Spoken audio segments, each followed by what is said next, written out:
अस्सलाम वालेकुम पाकिस्तान, आप देख रहे हैं स्पोर्ट्स बज़। मैं हूं हुसैन लियाकत और आज प्रोग्राम में बहुत सारे टॉपिक्स पे हमने डिस्कशन करनी है। और सबसे पहला जो टॉपिक होगा वो कि बॉक्सिंग के हवाले से होगा। यूम शुहदा के मौके पर एक बहुत ज़बरदस्त इवेंट होने जा रहा है और आज अनाउंसमेंट की है इवेंट की उस्मान वज़ीर ने। और ये बॉक्सिंग का इवेंट गिलगित बल्तिस्तान में होगा और इससे गिलगित बल्तिस्तान को भी बड़ा फ़ायदा पहुँचेगा। आर्मी इनको सपोर्ट कर रही है, इसके अलावा गिलगित बल्तिस्तान की जो गवर्नमेंट है उनकी सपोर्ट इनके साथ हासिल है इनको। और उसके अलावा उस्मान वज़ीर जो है वो वर्ल्ड यूथ चैम्पियन हैं और वो अपने टाइटल का दिफा करेंगे इस फाइट में। और ये तमाम तर जो फाइट्स हैं ये गिलगित में खेली जाएंगी। इमेच्योर फाइट्स भी होंगी, एग्जीबिशन फाइट्स भी होंगी और गिलगित में एक मेला सजेगा। और इससे पहले भी आपको याद हो कि उस्मान वज़ीर ने एक फ़ाइट की थी गिलगित में। और गिलगित में जो है वो ऐसा समा इससे पहले आपने नहीं देखा होगा, क्योंकि फ़ाइट्स हों और इस तरह का क्राउड हो और एक समा बांध दिया था उस्मान वज़ीर ने। सो पहले सेगमेंट में हम उस्मान वज़ीर के इस कारनामे के ऊपर डिस्कशन करेंगे, जिसमें बहुत सारे मुल्क के फाइटर्स वो पाकिस्तान में लाएंगे, यहाँ पे आके फ़ाइट करेंगे और स्पेशली गिलगित में आके फ़ाइट करेंगे। और इससे गिलगित के टूरिज़्म को कितना फ़ायदा होगा, पाकिस्तान के इमेज को कितना फ़ायदा होगा, इस तमाम तर सूरत हाल पर डिस्कस करेंगे। दूसरे सेगमेंट में हम बात करेंगे एशिया कप के हवाले से। एशिया कप के हवाले से अब खबरें ये आ रही है कि भारत जो है वो राज़ी हो चुका है बगैर किसी शर्त के, बगैर किसी तहरीरी शर्त के। और अब भारत कह रहे हैं जी कि हम हाइब्रिड मॉडल तस्लीम करने के लिए तैयार हैं और जो वर्ल्ड कप का मामला है और एशिया कप का मामला है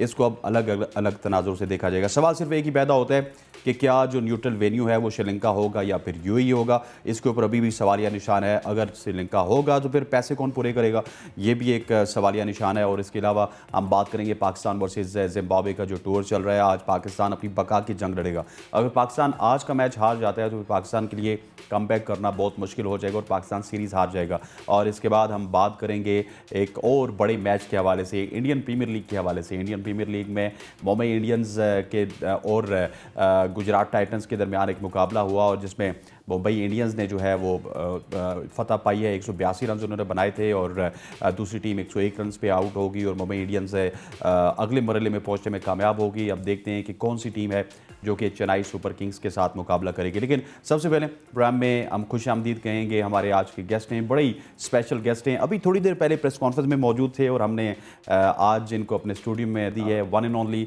वर्ल्ड यूथ चैम्पियन उस्मान वज़ीर। उस्मान, आपको वेलकम करते हैं। Thank you bro. उस्मान, सबसे पहले तो फाइट्स का बताएं। आज बहुत ज़बरदस्त दिन था। यूम शुहदा के मौके पे आपने प्रेस कॉन्फ्रेंस की और उसके ऊपर आपने फ़ाइट को अनाउंस किया आर्मी के ताउन से और गिलगित बल्तिस्तान की गवर्नमेंट के ताउन से जो फ़ाइट्स हो रही हैं इसका थोड़ा सा पहले ओवरव्यू दें, फिर बाकी। सबसे पहले आप लोग का शुक्रिया अभियान न्यूज़ का, आप हमेशा सपोर्ट करते हैं। और देखें जैसे आज इतना बड़ा अच्छा हम डे बना रहे थे तो मैंने सोचा कि इसी में हम हम प्रेस कॉन्फ्रेंस भी रखते हैं। और आपको पता है कि जैसे हमारा मुल्क है तो हमारे जितने भी शहीद हमारे लिए सबसे ज़्यादा फर्स्ट रिस्पेक्ट है और सबसे पहले हमारे लिए पाकिस्तान है, उसके बाद सब कुछ है।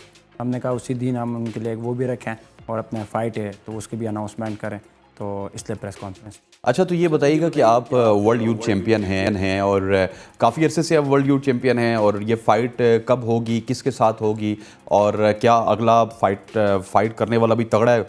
बिल्कुल।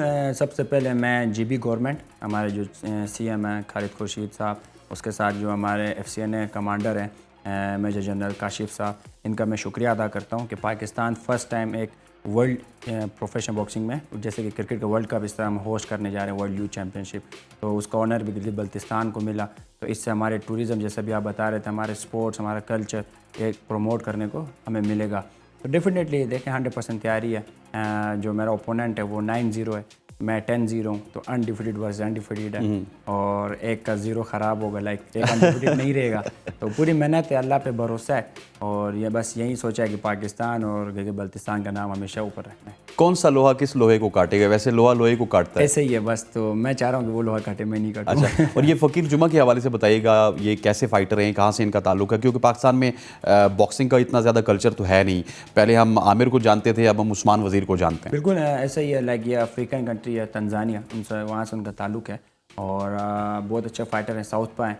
तो हम उनके अभी हमने हमारे कोचेस ने गेम प्लान तैयार किया, क्योंकि साउथ पा डिफ़िकल्ट होता है। जैसे बॉलर है और लेफ्ट हैंडेड थोड़ा वो होता है, तो इसी तरह हमारे बॉक्सिंग में भी तो उसके ऊपर गेम प्लान है और इंशाल्लाह हम उसको फॉलो अप करेंगे, उसके ऊपर तैयारियाँ जारी हैं। बस आप वैसे भी जब बैट्समैन होता है ना उसको अगर रिलेट किया जाए तो राइट आर्म बैट्समैन है, राइट हैंडेड बॉलर है, तो बड़ा आसान हो जाता है और आप भी उसी तरह की फाइट्स करते हैं। अब फ़कीर जुमा को फेस करने के लिए उनका एक डिफरेंट स्टांस है, डिफरेंट एक्शन है, ट्रेनिंग चल रही है, कोचेज़ आ रहे हैं नहीं आ रहे, उसके लिए क्या करें? क्योंकि फ़ाइट आपके लिए भी इंपॉर्टेंट है और फ़कीर के लिए भी इंपॉर्टेंट है। जो भी हारेगा तो वो फिर वो चाम ख़त्म हो जाएगा। बिल्कुल ऐसे ही है। जो मेरा ओपोनेंट है फकीरी, उसका ये अनडिफीटेड, हर फाइटर का एक ड्रीम होता है कि उसके साथ जब भी वो अनाउंस हो कि अनडिफीटेड ना आ रहा हो फाइट, तो ऐसे ही है। वो मैंने देखे, मुसलमान है, मेरा तो भरोसा हमारे अल्लाह ताला पे है। जो मेहनत करता है अल्लाह उसको सिला देता है। तो पूरी मेहनत करके अंदर जाएंगे, जो रिजल्ट है वो हमारे नसीब में। और उसकी ट्रेनिंग कर रहे हैं वो जो बिल्कुल ऐसा ही है। लाइक अभी हमारी टीम है, मेरे कोचेज हैं, मेरे मैनेजर हैं, उन्होंने सब उनके फाइट्स देखे पुरानी कि वो क्या क्या उनके वीक पॉइंट्स है, क्या उनके अच्छे पॉइंट्स हैं। तो इसी तरह उनकी टीम हमारे वो देख रही होगी कौन से वीक पॉइंट हैं, कौन से अच्छे पॉइंट्स। तो वही होता है भाई, लाइक दोनों प्रैक्टिस करते हैं, तो जिसका कॉन्फिडेंस अच्छा हो और जिसको अल्लाह ताला ने इज़्ज़त देनी हो वो कामयाब होता है। अच्छा, फाइट 24 को हो रही है, तो इससे पहले क्या क्या एक्टिविटीज़ होंगी? बिल्कुल 23 को फेस ऑफ होगा। जैसे फाइटर आमने सामने होते हैं, अनाउंसमेंट होता है। उससे पहले लाइक 22 को प्रेस कॉन्फ्रेंस होगी है, 23 को फेस ऑफ होगा, तो 24 को शाम को लालिक जान स्टेडियम। और आपको पता है जैसे कि हमारा लालिक जान एक बहुत बड़ा हमारा नाम है पाकिस्तान के लिए, उसके वो हैं जैसे हमारे कर्नल साहब थे जो शहीद हुए थे, तो उसी कंट्रीब्यूट में हमने कहा कि इनके लिए लाइक हम वो करें। तो लालिक जान स्टेडियम में ये इवेंट होगा और 4 साढ़े 4 बजे इवेंट स्टार्ट होगा, तो तकरीबन 7-8 बजे मेरी फ़ाइट होगी 24 को। अच्छा, ये बताएं कि इससे पहले भी पाकिस्तान में बॉक्सिंग के इवेंट तो हुए, लेकिन ये मैंने सुना है कि सबसे ज़्यादा कंट्रीज़ आ रही हैं और गिलगित में आई थिंक इतना बड़ा वर्ल्ड लेवल पे पहली दफ़ा इवेंट हो रहा है। कौन कौन से ममालिक शिरकत करेंगे और आपके अलावा कौन कौन सी फ़ाइट्स हैं जो कि आवाम की तवज्जो का मरकज़ बनेंगे? बिल्कुल, इसमें लाइक 10 कंट्री से ज़्यादा इसमें पार्टिसिपेशन हो रही है और लाइक टोटल 20 इंटरनेशनल फाइटर्स, जो 10 पाकिस्तानी इंटरनेशनल वो भी फ़ाइट लड़ेंगे और जो 10 कंट्रीज़ बाहर से आएंगी। इसमें देखें जर्मनी आ रहा है, इसमें यूके आ रहा है, अच्छा इसमें बांग्लादेश है, इसमें अफ़गानिस्तान है, ईरान है, अच्छा आपका थाईलैंड है, फ़िलीपींस है, इंडोनेशिया है, और इससे बहुत सारे कंट्रीज़ हैं जो इसमें यूएई है। और उनके भी कुछ अपने टाइटल्स होंगे, वो डिफेंड करेंगे? बिल्कुल नहीं, हर एक की अपनी फाइट है, लाइक जिसकी जो रैंकिंग है उसके मुताबिक वो लड़ेंगे। कोई 4 राउंड्स है, कोई 6 राउंड्स है, कोई 8 राउंड्स है। तो जैसे मैं हूँ, मेरा 10 राउंड्स है, तो इस तरह फाइट स्टेप बाय स्टेप हर एक अपने रैंकिंग में। और ये बताइएगा कि गिलगित गवर्नमेंट इस दफ़ा तमाम तरफ फैसिलिटेट कर रही है फाइनली, और गिलगित गवर्नमेंट के साथ साथ आप अगर FCNA का जिक्र करें, जो वहाँ के कोर कमांडर हैं नॉर्दर्न एरियाज़ के, वो आपको सपोर्ट कर रहे हैं, और स्पेशली आज के दिन में आपने ये फ़ाइट को अनाउंस किया, तो काफ़ी हौसला अफजा नहीं है कि इतने बड़े बड़े इदारे, इतनी बड़ी गवर्नमेंट जो है पूरी की पूरी सपोर्ट कर रही है? ये बॉक्सिंग के लिए बहुत ज़बरदस्त साइन है। देखें, हमेशा मैंने तो आपको पता है अपने कल्चर को एक पाकिस्तान का पॉजिटिव इमेज पूरी दुनिया को दिखाया है। और जैसा मैं बहुत लाइक मेरा हर्ट हुआ, जैसे 9 मई को एक हमारा एक वो हुआ यहाँ कंट्री में, तो ऐसा नहीं होना चाहिए। हमें पाकिस्तान, फिर हमारी जो पाकिस्तान आर्मी है, हमेशा हमारे लिए शहीद यहीं होता है और यहीं हमें सपोर्ट करते हैं, यहीं बॉर्डर्स में होता है। तो उन्हें लाइक हमें ऐसे हरकतें नहीं करनी चाहिए जिनसे उनकी फैमिली को दुख हो, क्योंकि उनकी फैमिली बहुत मैटर करती है। अगर किसी घर में अगर कोई शहीद हो तो वो उनसे आप पूछें, क्योंकि गिलगित बल्तिस्तान आपको पता है वहाँ पे बहुत ज़्यादा बॉर्डर्स है, तो वहाँ पे बहुत सब ज़्यादा शहीद वहाँ से होते हैं, तो वो एक बहुत बड़ा एक वो है। तो इसलिए मैंने कहा कि आज के दिन अनाउंसमेंट भी करते हैं। और जो FCNA आर्मी है, हमेशा से इन्होंने मुझे सपोर्ट किया। अच्छा। और पाकिस्तान में कोई कहीं पे भी हो, कोई भी डिपार्टमेंट्स में अगर आप सबको अगर नाम लें, तो उनने हमें हमेशा सपोर्ट किया। पाकिस्तान आर्मी ने, FCNA तो डेफिनेटली मुझे सपोर्ट कर रहा है। पहले जो इवेंट हुआ उसमें भी इनने सपोर्ट किया। तो अभी हमारे नए कमांडर साहब आए जो काशिफ साहब हैं, मेजर जनरल, वो भी बड़ा नाइस पर्सन है, स्पोर्ट्स लविंग पर्सन है। मैंने उनको देखा एक्टिविटीज़, पोलो वहाँ पे होता है, आपने देखोगा ट्रेडिशनल पोलो, उस पर भी उनको पोलो करवाना तो बड़े अच्छे हैं। तो उसके बाद जो GB गवर्नमेंट है वो फर्स्ट टाइम मुझे सपोर्ट कर रही है, लाइक इवेंट को सपोर्ट कर रही है। तो उन CM साहब का मैं शुक्रिया अदा करता हूँ। देखिए, मैं हमेशा पॉजिटिव रहता हूँ। मैं इससे पहले मुझे सपोर्ट नहीं किया, कोई मसला नहीं। अब ये इवेंट लाइक इससे मैं प्रमोट नहीं हो रहा, इससे गिलगित बल्तिस्तान प्रमोट हो रहा है, इससे पाकिस्तान प्रमोट हो रहा है, पाकिस्तान का कल्चर प्रमोट हो रहा है, यहाँ का टूरिज़्म है वो प्रमोट होगा, एक पॉजिटिव हम दिखा सकते हैं। और देखिए Usman, sorry to cut you, जिस तरह आपने पाकिस्तान आर्मी की बात की, वो आपको पहले से ही सपोर्ट कर रहे थे। अब देखिए कि अभी नेशनल गेम्स हो रही हैं कोयटा में, तो सबसे ज़्यादा मेडल्स आर्मी के पास है। हम बहैसियत कौम एक ही तरफ लगे होते हैं, क्रिकेट क्रिकेट क्रिकेट, लेकिन आर्मी जो है वो हर सेक्टर पे इन्वेस्ट करती है। देखिए आपको वो इन्वेस्ट करते हैं, हर चीज़ पे वो आगे आगे नजर आ रहे हैं। आर्मी का अपने भी एक अंदर लाइक आपको पता है स्पोर्ट्स है वो बॉक्सिंग है, तो वो उनके ट्रेनिंग का हिस्सा है। तो उनको पता है लाइक सबसे डेंजरस स्पोर्ट्स है और सबसे ज़्यादा इसमें दर्द भी होता है। तो इसलिए वो उनको ज़्यादा आपको लाइक ऑनर करते हैं। और ऐसा ही बस देखें, मैं चाहता हूँ कि बस हमारी कंट्री प्रमोट हो और मेरे साथ लाइक मैं निकलूँ, मैं कामयाब हूँ नहीं, मैं चाहता हूँ मेरे साथ 10 और फाइटर्स आएँ, मुझसे आगे जाएँ वो। तो इसी तरह हमारे कंट्री का जो बाकी स्पोर्ट्स है वो भी आगे आएगा, हमारा कल्चर। और आपको पता है जैसे जहाँ से हमारा ताल्लुक है गिलगित बल्तिस्तान से, और वहाँ पे वैसे ही आपको पता है बाकी जो आसपास के हमारे मुल्क है वो बड़े लाइक उस क्रेज़ी हैं उस इलाके के लिए। तो सबसे बड़ा एज मुझे खुशी है कि ऐसे इलाके में जो लाइक पाकिस्तान में और पूरी दुनिया से आप सोचें 10 से ज़्यादा कंट्रीज़ गिलगित के अंदर फाइट कर रही हैं, तो वो जब इंटरनेशनल जो न्यूज़ होगी वो कितनी बड़ी न्यूज़ होगी। तो गिलगित के इलाके में एक इंटरनेशनल न्यूज़ है। आपको तो कश्मीर इस तरह काफ़ी सारे इश्यूज़ हैं हमारे, तो ये मेरे लिए बड़ा एक्साइटिंग है कि अच्छा ये बताएं कि इससे पहले कि हम और ज़्यादा आपकी जो एक्टिविटीज़ हैं इस इवेंट की उन पे जाएं, ये वर्ल्ड यूथ टाइटल जो है ये वर्ल्ड चैंपियनशिप पहली दफ़ा पाकिस्तान में हो रही है, इससे पहले भी हो चुकी है? बिल्कुल, ये पाकिस्तान फर्स्ट टाइम इसको होस्ट कर रहा है, फर्स्ट टाइम अप्रूवल आई है कि पाकिस्तान होस्ट कर सकता है। और किस्मत ये कि मेरा ताल्लुक भी गिलगित बल्तिस्तान से और गिलगित ही इसको होस्ट कर रहा है, तो इसलिए मैं बहुत खुश हूँ। अच्छा ये बताएं कि अब इमेच्योर फाइटर्स की अगर बात की जाए तो हमने देखा है कि आप बहुत ज़्यादा सपोर्ट करते हैं इमेच्योर फाइटर्स को, तो उनकी भी कोई फाइट्स वगैरह वहाँ पे होंगी और जो आपकी कैंप्स लगेंगे वो कौन सी डेट से होंगे? और लेट्स सपोज अगर इमेच्योर फाइटर्स तो होंगे ही होंगे, कोई नया लड़का उस्मान वज़ीर बनना चाहता है तो वो उस्मान वज़ीर के साथ किस तरह कॉन्टेक्ट करे?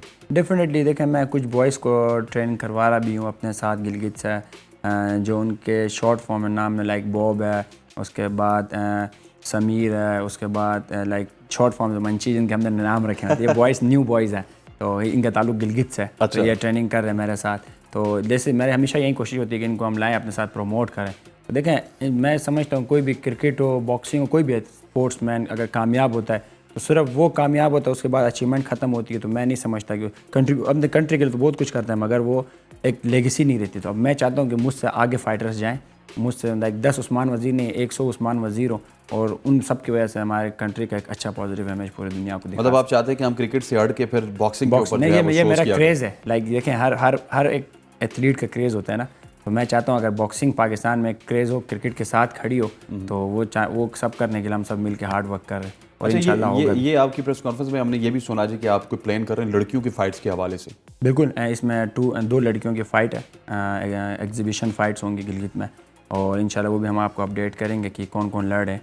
तो डेफिनेटली हमने फीमेल्स को प्रमोट करना है, तो इसलिए हमने 2 फाइट्स रखी हुई हैं। आप काफ़ी अरसे से बॉक्सिंग कर रहे हैं, तो लड़कियों का कितना ज़्यादा इंटरेस्ट है, specially when we talk about Pakistan, when we talk about Gilgit Baltistan, तो वहाँ पे लड़कियों को कितना ज़्यादा इंटरेस्ट है? बॉक्सिंग थोड़ा सा उनके लिए थोड़ा सा डिफिकल्ट हो जाता है? देखिए, पूरे पाकिस्तान में अगर मुझे बॉयज़ से ज़्यादा लड़कियों के मैसेज आ रहे होते हैं बॉक्सिंग के हवाले से। अच्छा। वो बहुत क्रेजी हैं सीखने को, क्योंकि इसमें एक सबसे मेन चीज़ है आपका सेल्फ डिफेंस, वो बड़ा मैटर कर। ज़रूरी नहीं कि हर बंदा सीखे और वो प्रोफेशनल हो, सेल्फ डिफेंस के लिए वह आपका काम आता है। तो बहुत ज़्यादा एक्साइटेड है। गिलगित बल्तिस्तान में आपको तो ऐसे पहाड़ी हैं, जितने पहाड़ी इलाके हैं, तो ये ऐसे स्पोर्ट्स को पसंद करते हैं जिसमें हार्ड वर्क ज़्यादा हो, तो वो बहुत ज़्यादा लाइक क्रेज़ है। अच्छा, लड़कियाँ मतलब कि बहुत ज़्यादा आ सकती है बॉक्सिंग के बाद? बहुत अभी ये 2 फाइट्स हैं, उसके अलावा फिर हम लाइक प्रॉपर देखें, जब मैं अपने ज़ात से लाइक 1 या 10 फाइटर्स को सपोर्ट कर सकता हूँ। मैं एक पीछे लाइक अपने एक वो लेके नहीं आ सकता, एक टीम लेके नहीं आ सकता इतनी बड़ी। तो जाहिर बात है अगर कोई जीबी गवर्नमेंट अगर ये स्टेप लेती है कि वो कहती है कि ठीक है हम अपने इतने गर्ल्स इतने बॉयज़ को हम लोग सपोर्ट करते हैं फाइनेंशियली सारा, तो डेफिनेटली एक पीछे बहुत बड़ी एक टीम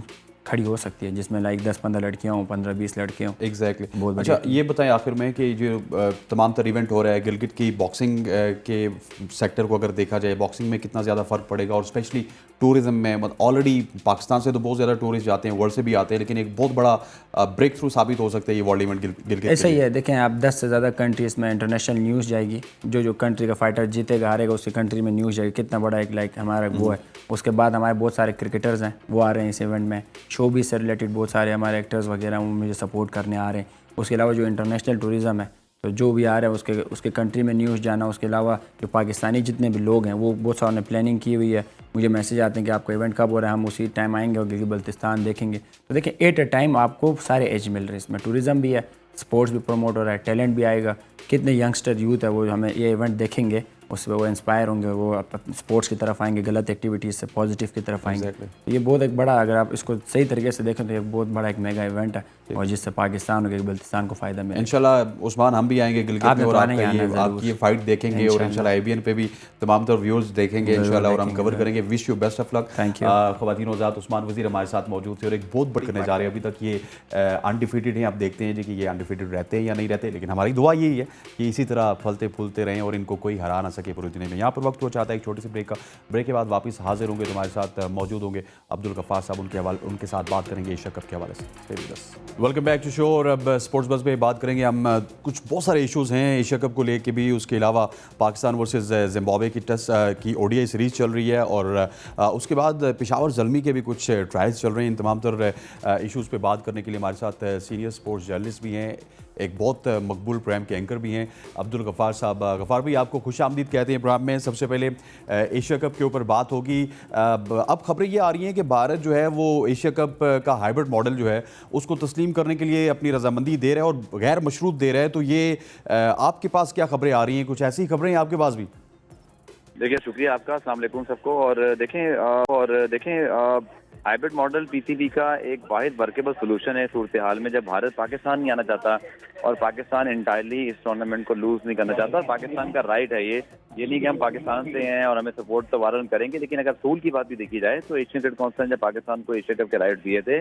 उसके बाद पाकिस्तान ने पीएसएल करवाया, इंग्लैंड, ऑस्ट्रेलिया, न्यूजीलैंड सब पाकिस्तान आए और पाकिस्तान अब इंटरनेशनल क्रिकेट का रिवाइवल कर चुका है। तो उसके बाद कोई जवाब नहीं बनता सिवाय पॉलिटिकल मामला जो कि पाकिस्तान भारत के हैं कि कोई एक बायलैटरल या कोई एक टीम उस हवाले से अब जो है वो एतराज़ करे। भारत का एतराज़ समझ में आता है, जो कि ये पाकिस्तान इंडिया की तारीख है, एक तनाज़ा है, वो कि उनको खेल को सियासत से अलग रखना चाहिए। हमारे वज़ीर ख़ारजा ने भी यही जाके भारत में जो है वो बात की थी, लेकिन आपको पता है कि वहाँ जो गवर्नमेंट है उनकी जो एक मादी है, कट एंड शॉर्ट मुझे लगता है ऐसा है कि पाकिस्तान क्रिकेट बोर्ड की जो धमकी है कि अगर आप पाकिस्तान नहीं आते या इंटायरली बात करते हैं तो फिर हम भी वही चीज़ जो है वो रिपीट करना चाहेंगे, यानी कि हाइब्रिड मॉडल वर्ल्ड कप के लिए भी हो सकता है। तो फिलहाल ऐसे इशारे खबरें मौजूद हैं कि भारत को ना चाहते हुए भी ये तस्लीम करना पड़ेगा कि वो पाकिस्तान के एटलीस्ट हाइब्रिड मॉडल को माने। इसका मतलब ये होगा कि 4 से 5 मैचेस पहले पाकिस्तान में हो जाएं, जिससे भारत की टीम तो पाकिस्तान नहीं आएगी, लेकिन बाकी टीमें आ जाएं। पाकिस्तान की बात भी रह जाएगी कि पाकिस्तान इवेंट को होस्ट कर ले और उसके बाद फिर ये इवेंट जो है वो न्यूट्रल वेन्यू पर जाए, क्योंकि भारत जो है वो ये पाकिस्तान में नहीं खेल रहा, तो फिर बाकी टीमें भी बाहर जो है वो भारत के साथ और बाकी मैचेस खेलेंगी। लेकिन ये बात क्योंकि पाकिस्तान इंडिया की है, आपको पता है, यहाँ पे कोई चीज़ किसी वक्त भी चेंज हो सकती है, तो कोई चीज़ हतमी तौर पे अब तक कह नहीं सकता। लेकिन वर्केबल सोल्यूशन भी यही है।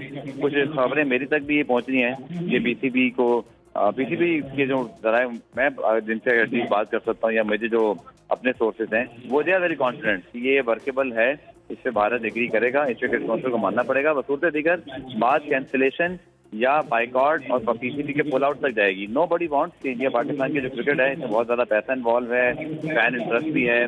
वर्ल्ड कप से पहले एक बहुत बड़ा जो इवेंट है वो आप देखिए, वर्ल्ड कप में शायद एक मैच होगा, लेकिन यहाँ तो 2 मैच ऑलरेडी कंफर्म्ड है पाकिस्तान भारत के एशिया कप में। तो ये सारे पहलू और फिर इसमें ब्रॉडकास्टर का एंगल भी अगर आप देखें स्पॉन्सर का, कि पाकिस्तान इंडिया में से जो कोई एक टीम ना हो तो एशिया कप का मकसद ही खत्म हो जाता है, और ना वो रेवेन्यू जनरेशन होगी, ना वो क्राउड इंटरेस्ट रहेगा, ना वो रेटिंग्स आएंगी। तो एशिया कप होना है तो फिर पाकिस्तान भारत के साथ ही होना है, और अगर पाकिस्तान भारत के साथ होना है तो फिर पाकिस्तान किसी सूरत जो है वो इंटायरली टूर्नामेंट को बाहर नहीं जाने देगा। तो फिर इस हाइब्रिड मॉडल की जो लॉजिक है वो समझ में आती है कि ये वाहिद रास्ता है जिसके तहत ये टूर्नामेंट हो सकता है। जी, तो गफ्फार भाई मुझे बताइएगा कि ये जो न्यूट्रल वेन्यू है इसका फैसला अभी तक क्यों नहीं हो पा रहा? पाकिस्तान अभी बदस्तूर यूएई की बोल रहा है और दूसरी जानिब से इंडिया जो कह रहा है श्रीलंका में करवाना चाहता है, तो होगा क्या at the end of the day? देखिए, सूरत हाल वाकई है गैर यकीनी है जिस तरह आप कह रहे हैं। उसकी वजह यही है कि जो एशियन क्रिकेट काउंसिल है वो खुद भी जो है इस वक्त भारत का असर ज़्यादा है, लेकिन पाकिस्तान भी जो है वो एक ऐसी अपनी पोजीशन ले चुका है जिस पर एशियन क्रिकेट काउंसिल को तवज्जो देनी पड़ेगी। बिकॉज पाकिस्तान क्रिकेट बोर्ड ने बिल्कुल वादे कर दिया कि हम अपनी टर्म एंड कंडीशन पे भी चलेंगे, और ठीक है हमने हाइब्रिड मॉडल को जो है वो अपनाया है, बट ऐसा नहीं है कि हम भारत की हर बात मानेंगे और हमारा कोई फायदा ना हो। पाकिस्तान क्रिकेट बोर्ड ने तो यहाँ तक ऑफर की है कि अगर एक्स्ट्रा कॉस्टिंग आती है तो आप हमारे पैसे काट लें। इसकी सूरत हाल पाकिस्तान क्रिकेट के लिए बड़ी इंपॉर्टेंट इसलिए भी है कि आपको आगे चैंपियंस ट्रॉफी होस्ट करनी है। अगर आप यहाँ पर बहुत ज़्यादा जो है वो झुकाव का शिकार होते हैं तो फिर भारत या जो ACC है उसके बाद ICC भी आपसे जो है वो एशियन कप की तरह जो है वो चैंपियंस ट्रॉफी के वक्त भी वही डिसीजन मेकिंग कर सकते हैं। Pakistan cricket board I think take a right step कि आप एग्रेसिव हो जाएं, आप अपने स्टांस को आगे रखें। अपने मुल्क में आप देखें 2008 के बाद से एशिया कप नहीं करा सके, लेकिन अगर अब आपका मल्टी नेशनल टूर्नामेंट होता है, चाहे आधा भी होता है, 4-5 मैचेस भी होते हैं, इट विल इंडिकेट कि आपका मुल्क सेफ है इंटरनेशनल क्रिकेट के लिए। भारत नहीं आता पॉलिटिकल मामला पे, तो आपकी ये लॉजिक क्लियर हो जाएगी कि आप जो है एक सेफ कंट्री है क्रिकेट के लिए, और भारत के अलावा बाकी दुनिया की तमाम टीमें पाकिस्तान आती हैं, और यही चीज़ पाकिस्तान को चैंपियंस ट्रॉफी कराने में हेल्प करेगी। अच्छा गफ्फार भाई, कहीं ना कहीं आपको ये नहीं लगता कि एक स्टेप भारत थोड़ा सा पीछे हटा है हाइब्रिड मॉडल के ऊपर, और एक स्टेप शायद हम पीछे हट जाएं और हम श्रीलंका जाने के लिए तैयार हो जाएं, लेकिन वो जो करोड़ों की आमदन होनी थी दुबई के वेन्यूज़ पे, उसका क्या होगा? एसीसी हमें अकोमोडेट करेगा या नहीं?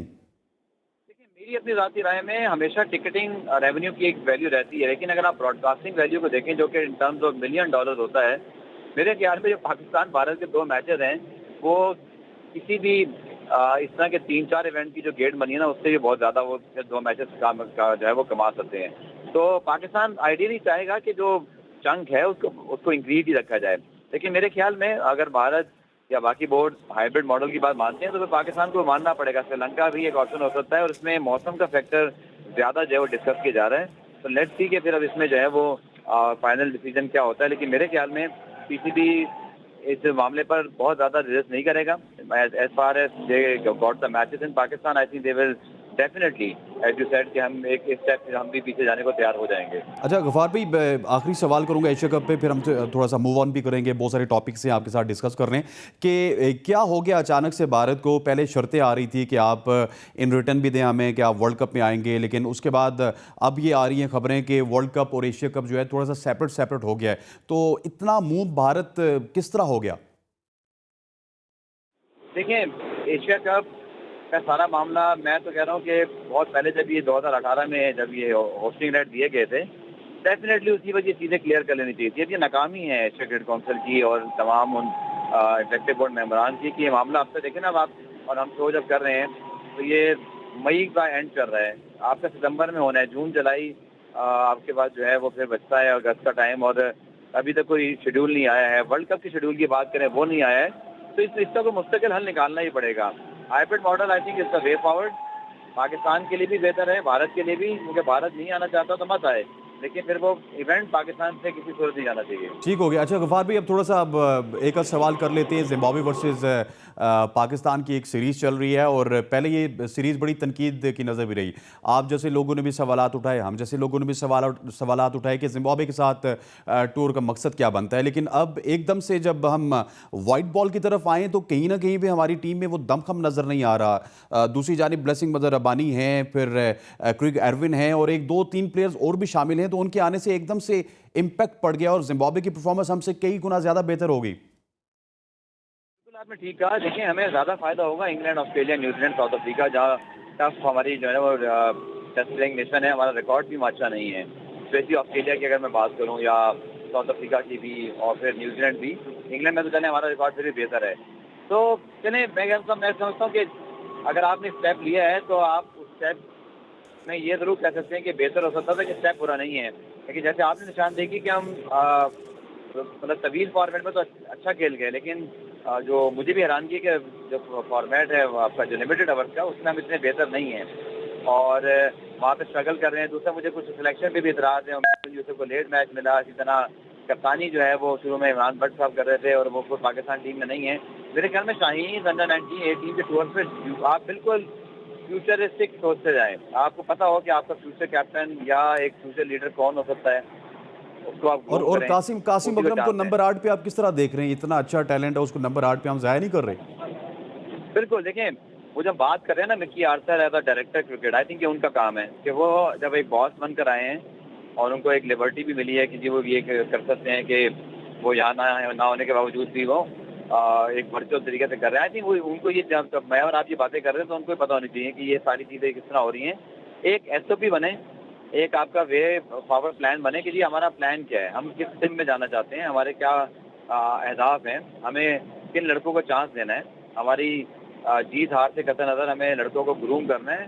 तो आपने बिल्कुल ठीक कहा, जो चांसेस उमैर बिन यूसुफ को लिमिटेड ओवर में लेट मिले, कासिम अकरम वाला मामला भी है, फिर इमरान भट्ट की कैप्टनसी, आई थिंक इसको हमें ना बेहतर तरीके से प्लान करना चाहिए ताकि इस तरह के टूर का भी फायदा हो। इसमें से स्टैट्स नहीं होने चाहिए कि किसी ने सेंचुरी बना ली, हम जीत के हार गए। इसमें आपका फ्यूचर डिसाइड हो कि अगर आज हम बात कर रहे हैं शाहीन की, हारिस की, नसीम की, तो हमारे पास नेक्स्ट शाहीन, हारिस, नसीम कौन है, बाबर रिजवान अभी हमारे स्टार हैं, तो अगला कौन हो सकता है, और उन्हीं को फिर हम ग्रूम करें। एग्जैक्टली अच्छा, अब क्योंकि आपके पास इजाफी जिम्मेदारियां भी हैं, पेशावर ज़ल्मी के मीडिया को भी आप डील करते हैं। पेशावर ज़ल्मी की जानिब से टैलेंट एंड प्रोग्राम का आगाज़ किया गया है और हयाताबाद क्रिकेट स्टेडियम में आपको पता है कि 10,000 से ज़ायद लड़कों ने इसमें शिरकत की। तो इसके हवाले से हमें बताइएगा कि इस प्रोग्राम का बेसिकली मकसद क्या है, कितनी कोई टीम्स आप बनाने की कोशिश कर रहे हैं और उसके बाद इन लड़कों को कहाँ कहाँ पर यूटिलाइज़ किया जाएगा?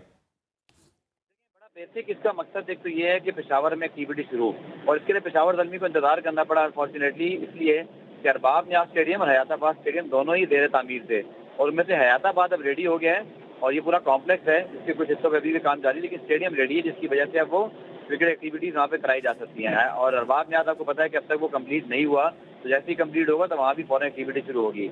अब इस एक्टिविटी का दो मकसद थे, एक तो ये कि जो फैसिलिटी थी उसको फौरी तौर पर यूटिलाइज किया जाए, और दूसरा जो पेशावर में इतना टैलेंट है खैबर में उसको ढूंढा जाए।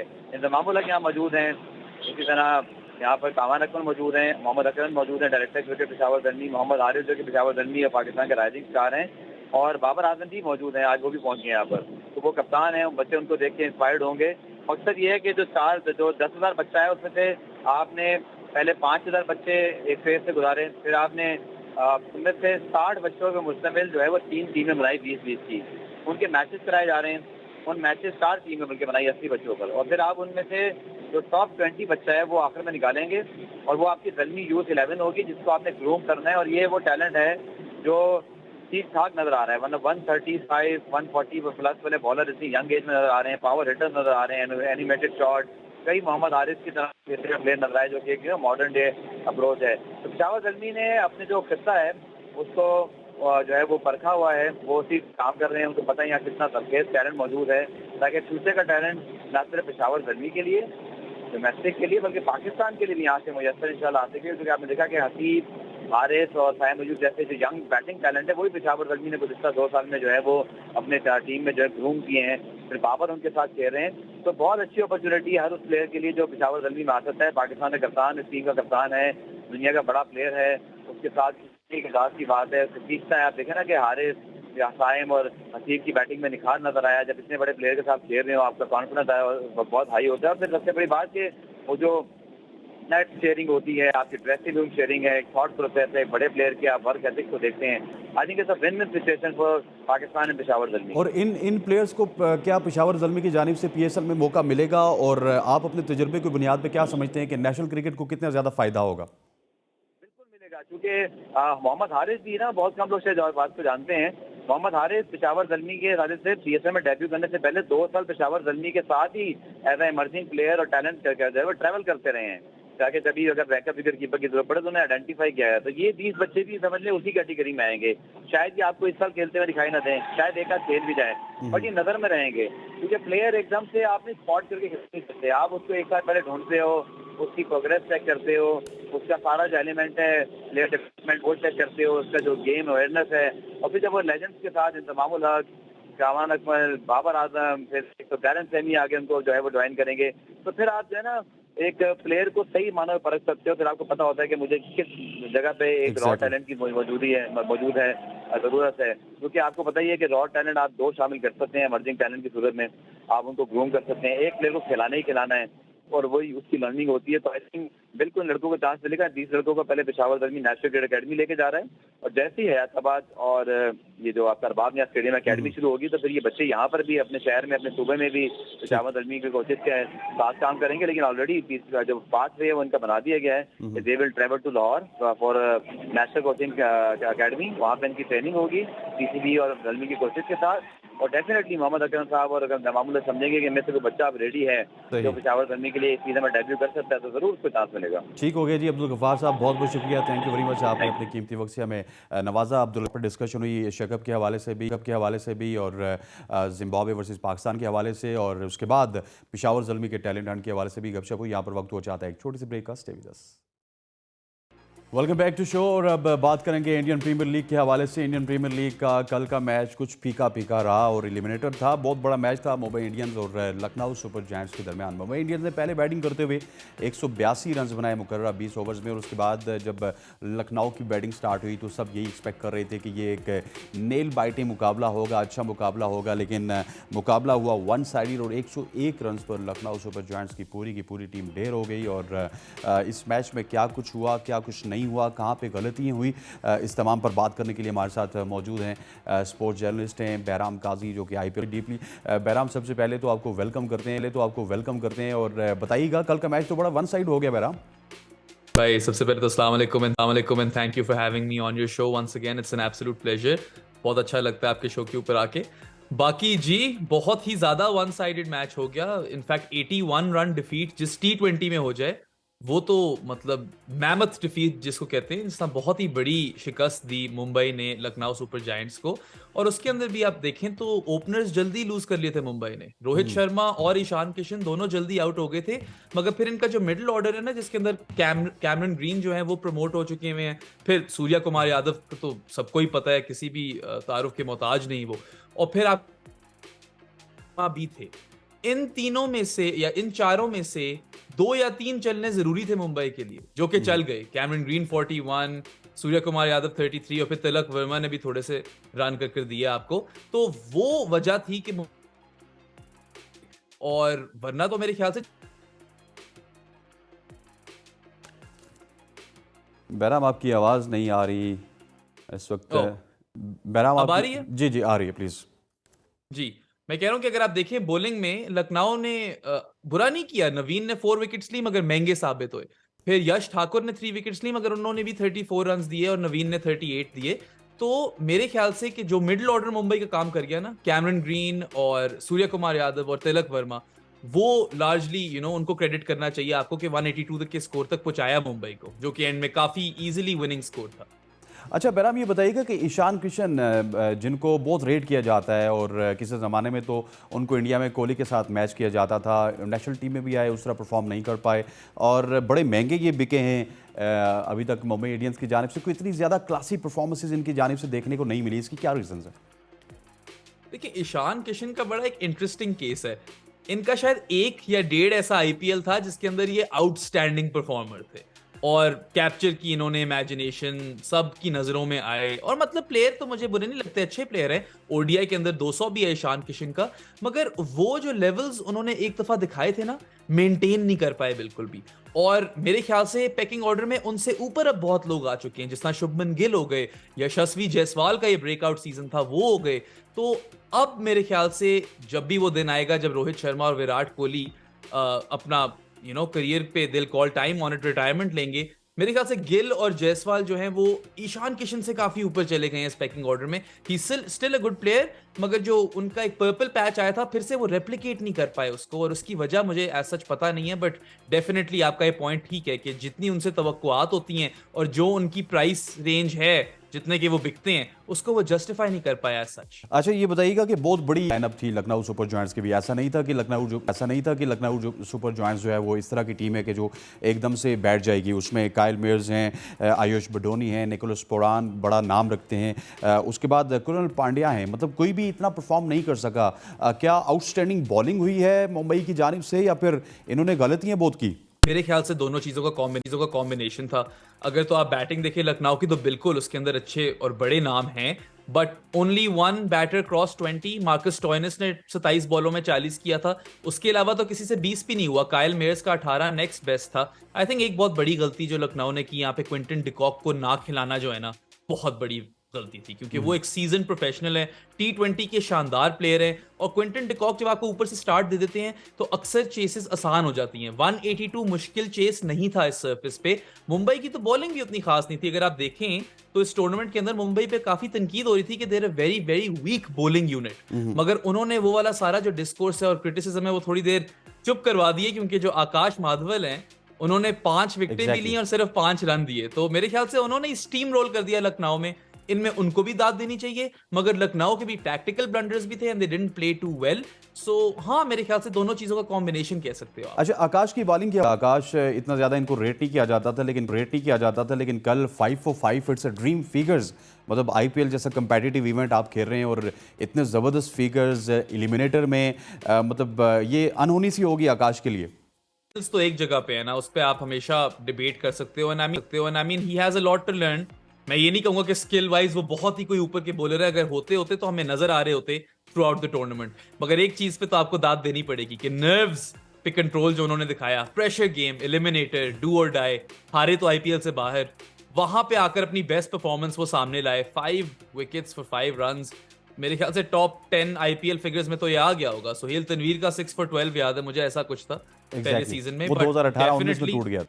अच्छा, वहाँ वो किसने तोड़ा था मुझे याद नहीं पड़ रहा, मगर आप सही आई थिंक इंडियन ही किसी ने तोड़ा था, लेकिन 2018-19 में 18 में अल्जारी जोसेफ ने शायद तोड़ा। हाँ, अल्जारी जोसेफ, एग्जैक्ट जी, ये हो सकता है। बट मेरे ख्याल से कि वो इस तरह की परफॉर्मेंस जिस स्टेज पे लेकर आए हैं ना, that speaks volumes about him as a human being and a cricketer. क्योंकि काफी ज्यादा मतलब आपको अपना आउटस्टैंडिंग एफर्ट देना इतने बड़े स्टेज पे ये आसान काम नहीं होता। तो डेफिनेटली थोड़ा सा डेविड के ऊपर भी बताइएगा, उनकी परफॉर्मेंस बड़ी डाउन एंड आउट रही है इस सीजन में, इसकी क्या वजह है?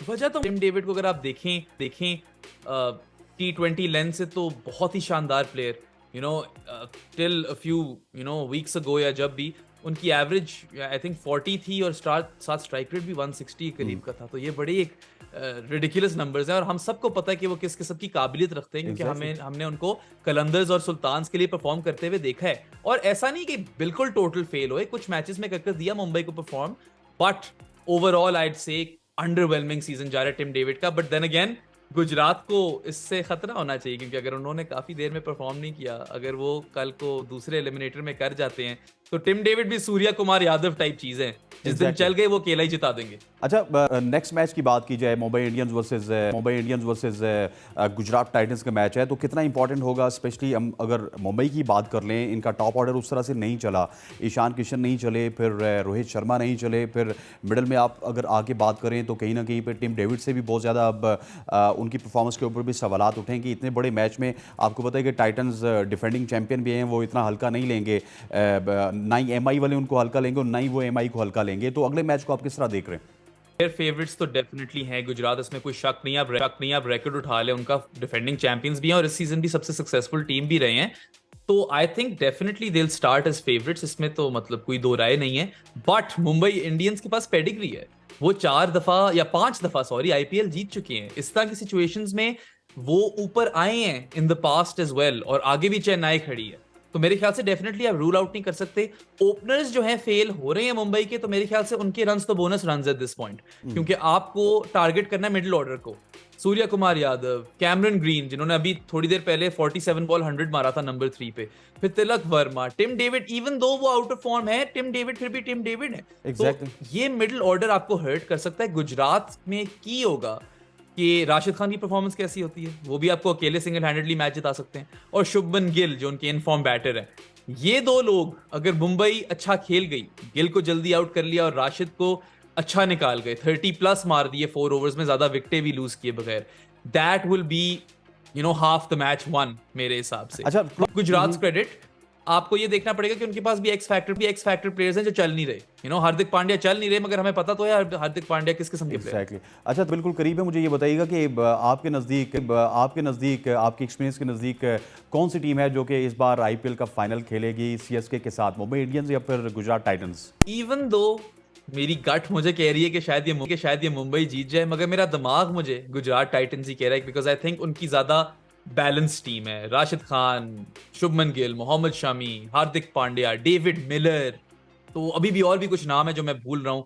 बहुत ज्यादा ऐसे प्लेयर्स हैं जो सिंगल हैंडेडली मैच विनर बन सकते हैं on the night. So I would say इतना सक्सेसफुल सीजन उनका जाता आ रहा है, एक मैच वो अभी हार चुके हैं, 2 लगातार उनका मुझे हारना मुश्किल लग रहा है। बट मेरी गट फीलिंग मुझे मुंबई कह रही है I'll still go for Gujarat. Okay जी, आपके साथ जाएंगे और इंशाल्लाह नेक्स्ट टाइम जब हमारी और बहराम की मुलाकात होगी तो तब हम फाइनल के ऊपर डिस्कशन कर रहे होंगे कि फाइनल कौन जीतेगा कौन नहीं जीतेगा। Bahram, thank you so much for joining us, और आप थ्रू आउट IPL के दौरान हमारे साथ रहते हैं और इंशाल्लाह एक दफ़ा फिर फाइनल का ख़वातीन ज़ात आज के प्रोग्राम का वक्त ख़त्म हुआ। इंशाल्लाह अगले हफ्ते फिर मुलाकात होगी, तब तक के लिए अल्लाह हाफ़िज़।